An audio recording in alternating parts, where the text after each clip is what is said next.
Hello, I'm Harley Schlanger. Welcome to our weekly interview with Helga Zepp-LaRouche. It's the 22nd of October, 2020. Helga, we're coming up in less than 2 weeks now in the US election. The situation is really quite wild there. You have a debate tonight, or maybe it's not going to be a debate since the mics may be muted. You have the recent breakout of the story around Hunter Biden's laptop. Why don't we start there? Because this gets at the whole question of the censorship of the story, why they're censoring it, and why this is so important involving Ukraine and Joe Biden. So what are your thoughts about that? Well, I think what we are looking at is Gleichschaltung of the US mainstream media, meaning that they're all marching in lockstep in a complete censorship of this scandal. And I think that that should really wake up the world because, people are looking at the US election from the standpoint of what the media report. But if you read the European media, for example, you have little references to this scandal, but absolutely not the importance of it. We had a webcast with the two whistleblowers, Kirk Wiebe and Bill Binney, and Barbara Boyd and Dennis Speed a couple of days ago, in which they warned that the civil war in the United States has already begun.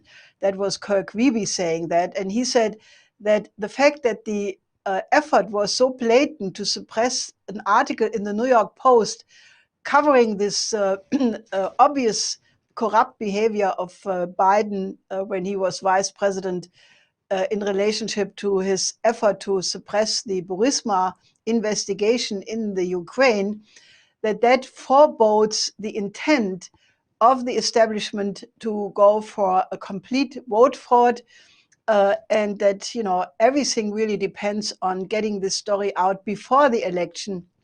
And I think this is really important for the international audience to understand, because what is here at stake? You had an impeachment against President Trump, or at least an effort of an impeachment, with the accusation that he would have basically withheld money from Ukraine if they would not basically cover up his involvement. Now, the reality is exactly the opposite happened. What they accused Trump of in the impeachment is what Biden did. When he was vice president, his son, Hunter Biden, was in the board of this firm Burisma. And this was clearly a money laundering job because Hunter Biden had no qualification for this job. I mean, as a matter of fact, he was known to have been using drugs and all kinds of other things. So Joe Biden put pressure on the Ukrainian government at the time to kick out a state attorney, basically to stop the investigation of Burisma for corruption. And he threatened to withhold 1 billion payment for arms, buying arms from the United States, if this would not happen. And they capitulated, and Shoigu was kicked out. So this is unbelievable. The New York Post was running that story, and there is absolutely every reason to think that this is an authentic story.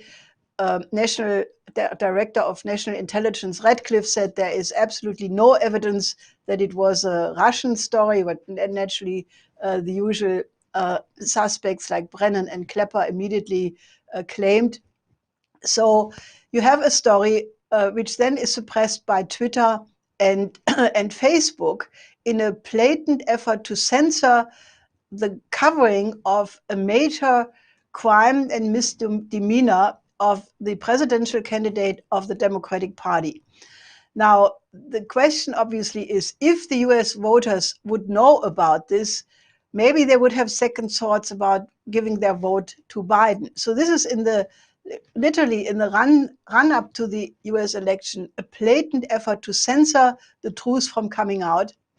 And it should be obvious that what is at stake here is not just the question of who wins the election, but the question is, will the United States remain a republic or go back to the idea of the founding fathers that it's a constitutional republic, or is it going to be an empire basically run on the basis of the special relationship between the United States and Great Britain as the de facto unipolar British empire? So the implication of that is gigantic. And I think everything really depends on to get that story out.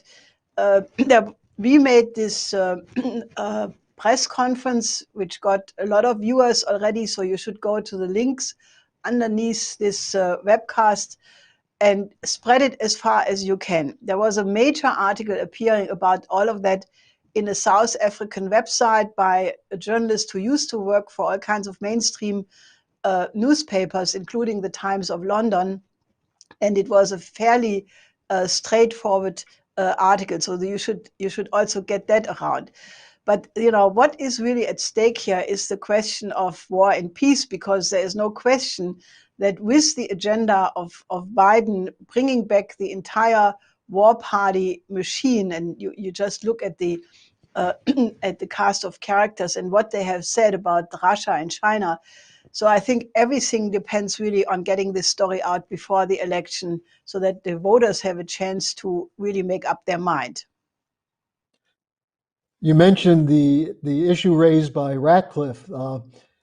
Adam Schiff, the notorious liar, came out and said he's the one who had been briefed. There was evidence that this whole Hunter Biden laptop story is Russian disinformation.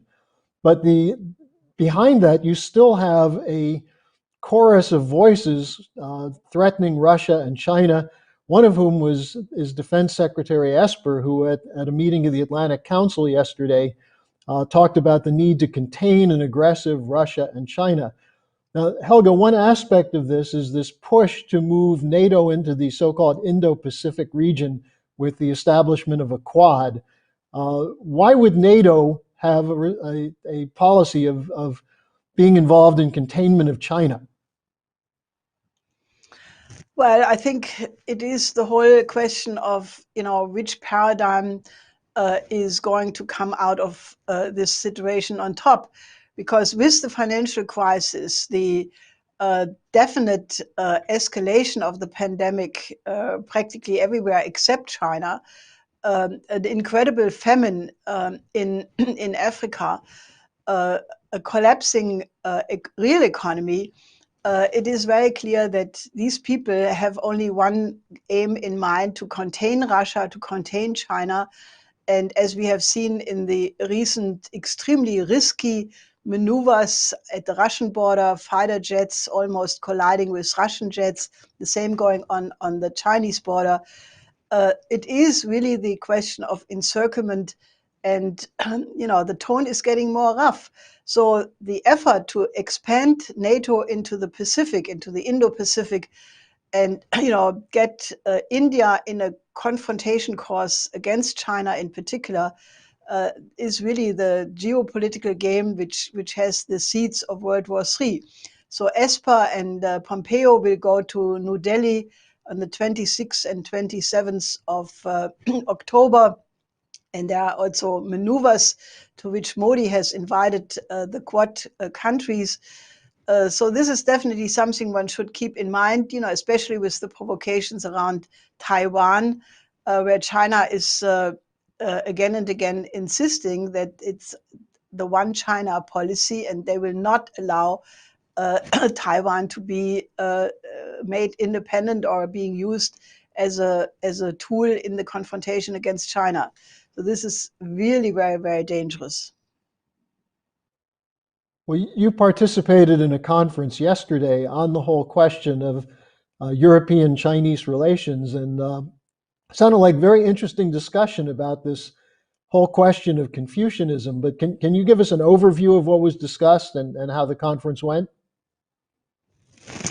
Well, I think this was really an important event. This was coordinated or co-sponsored by the Schiller Institute and a Spanish organization, a Spanish think tank, Cátedra China. The Minister Council of the Embassy in Madrid from China spoke. Then the president of Cátedra China, Michele Geraci from Italy, Jacques Cheminade from France, and myself and one other person from the same Spanish organization. And 30 countries participated, I think altogether 600 viewers, and it's rising because many people, since there was only simultaneous translation into English, respectively into Spanish, we are now transcribing and dubbing it in other languages, because this was really an important discussion, Europe, China, confrontation or cooperation. And, this is an important issue in Germany and in France and in Spain, Italy, because Pompeo, is putting maximum pressure on all of these countries that they must break with China. And that is clearly not feasible because it would completely ruin the economies of European nations who have massive trade with China. But it's also more fundamentally, how do you relate to a rising country, which clearly will be the number one in the not too far future? Can you live with such a country? What is the intention of China?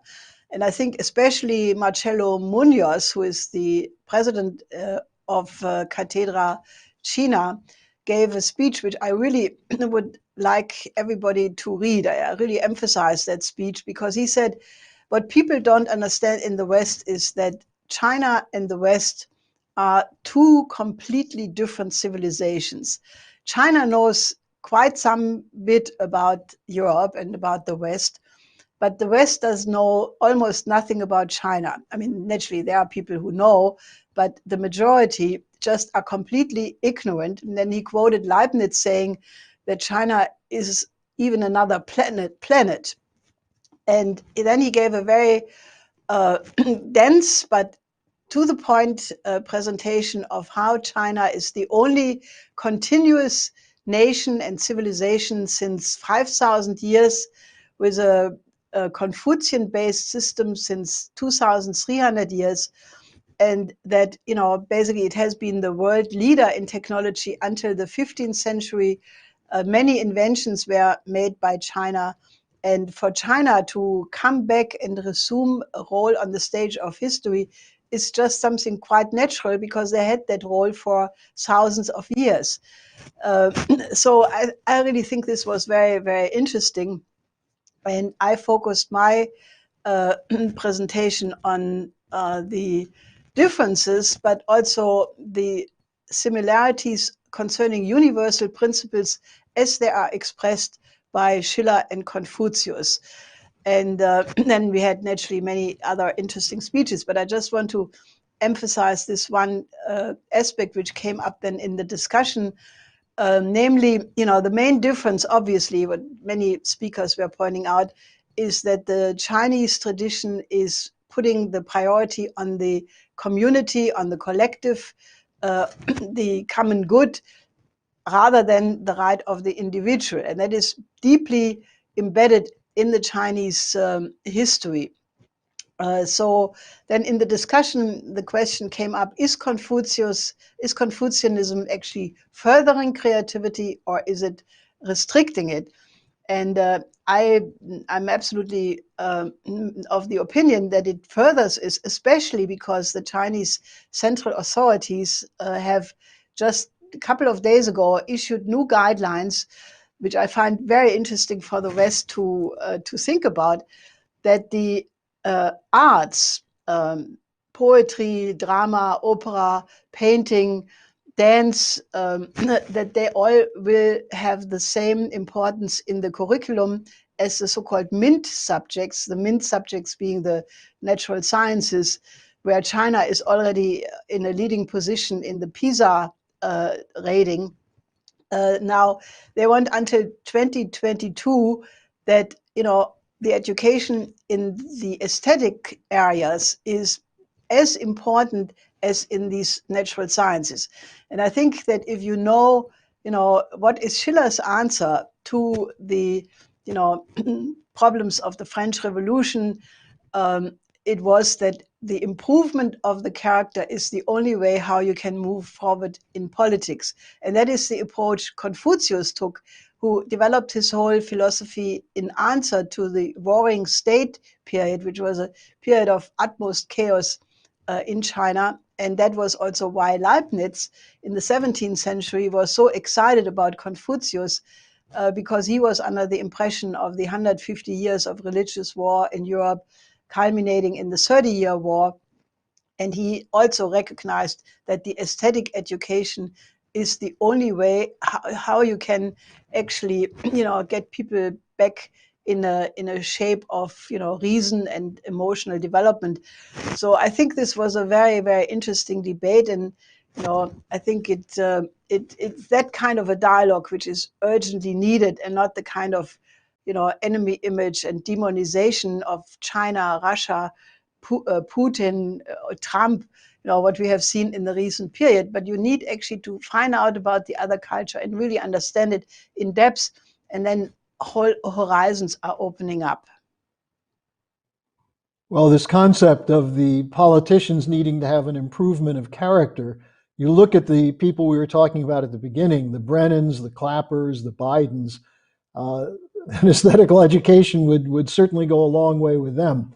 Now, the other aspect of this, though, Helga, is on the question of creativity, that China is moving ahead in a number of areas in science as well. So the argument that the Confucian tradition would hold back science and technology is obviously absurd. But what do you have in the latest on what the Chinese are doing with energy and space? Well, I think that the thing which really is, in one sense, it's joyful, but as a German, I'm naturally also a little bit really upset about it, because the technologies which were developed in Germany, like the maglev, the Chinese are now building test runs for a maglev which will go 600 kilometers per hour. They have the so-called slow maglev, which was developed by the German firm of Vögel. They will use that for urban traffic. It goes up to 150 kilometers for inner urban transport. So in a certain sense, while Germany is collapsing, closing down its steel plants, China is moving in the right way and developing. They have already the most modern transport system in the world, more than 30,000 kilometer fast train connecting all the major cities. So, that clearly is a sign, that, they know what is good for the common good, because they have a large population of 1.4 billion people who want to travel to, their families over the holiday periods, and you have a gigantic migration every time you have a holiday. So, if you want to move such large masses of people, you need a good transport system, and that's exactly what they build. Now, the other technology, which was also developed in Germany, in Jülich, as a matter of fact, by Professor Schulten, who was an old acquaintance of my late husband, Lyndon LaRouche, and myself. They are now building the high temperature reactor as a commercial. It's still a test reactor, but it's supposed to become a commercial reactor soon thereafter. Now, that is clearly, one more step forward in the whole nuclear technology, and China will have it as the first country in the world. So I think, people should just think, that there is something in the way how China goes about things. They will definitely eliminate severe poverty until the end of this year. And why the Minister Council yesterday in this event emphasized that, given the fact that China still has some underdeveloped areas in the West and in the interior areas, and therefore they still, in one sense, are a developing country. they also have already very clearly reached number one status in several fields, and that should not be felt as a threat, because they are not threatening anybody. And again, the Minister Council yesterday reiterated that the Belt and Road Initiative is open to everyone. Every country in the world could join it and work together on a win-win basis. So that is an offer there to be taken. Well, then you compare that with Pompeo and his sanctions and Esper and the military buildup. One of the craziest things that's coming out now is the use of the Navalny Affair to go after the Nord Stream 2 pipeline. And this is not only targeting Russia, but it targets Germany and Europe as well, with new sanctions coming out. This gives you an example of an insane posture from the West. What can you tell us about that, and also the reaction in Germany to this? Well, I mean, it was just announced that the sanctions go into effect against 120 European firms in 12 European countries. And, I mean, if you want to create an enemy out of an ally, then that's what you are doing.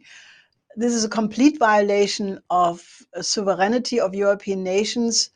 It's unacceptable, and hopefully there will be a counter reaction, and then European countries will not capitulate to it. I mean, the Navalny affair is so clearly an orchestrated affair. If you look at the people who are sponsoring Navalny, these are all oligarchs, some of them linked to the Integrity Initiative in Great Britain, which is this real, British intelligence psy-war institute, which have so-called clusters of influence in every country around the world, involved in anti-Russian, anti-China propaganda.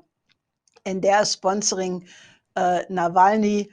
And the whole affair is extremely dubious, because, the findings of the doctors in the hospital in Tomsk, they said there was no sign of Novichok. The Charité hospital first said also no Novichok.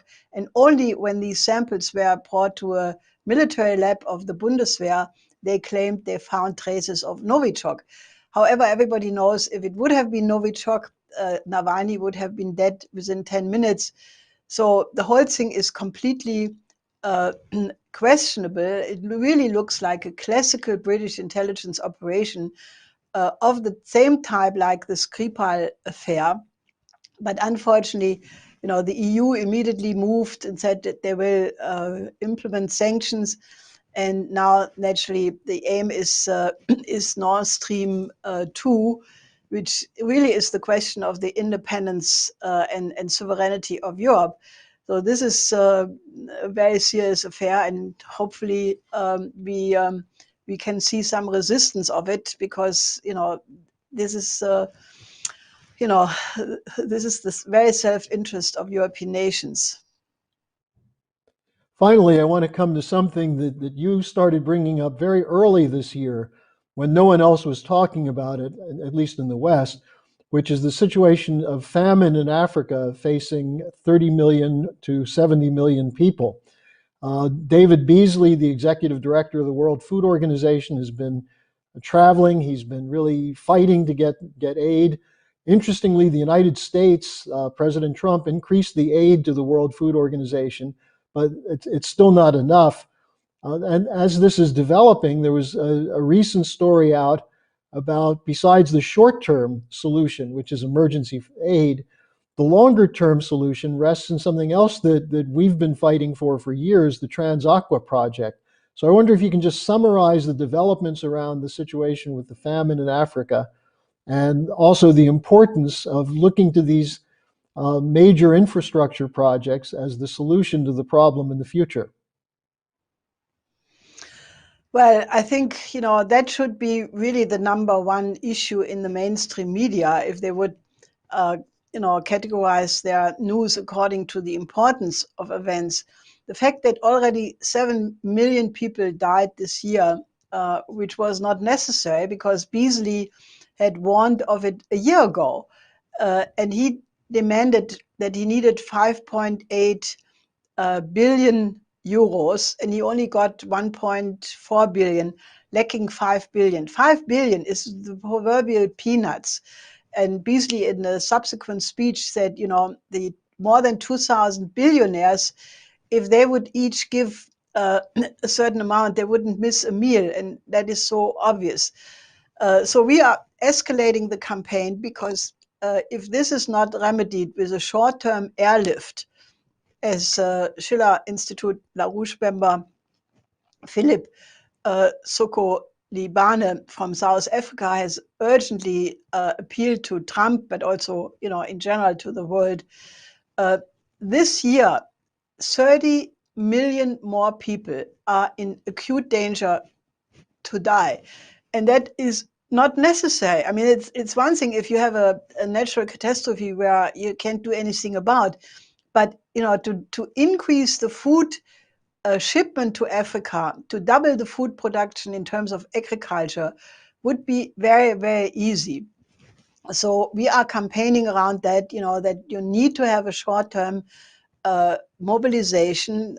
We are building the Committee of Correspondence, the Committee of Coincidence of Opposites, which is a notion by Nicolaus of Coos, namely that you can find a solution on a higher level which takes into account the interest of everybody. So the interest of the farmers who are threatened by the cartels to go bankrupt, for them to have more food production based on a parity price, to double the food production also in light of a growing world population is an absolute need.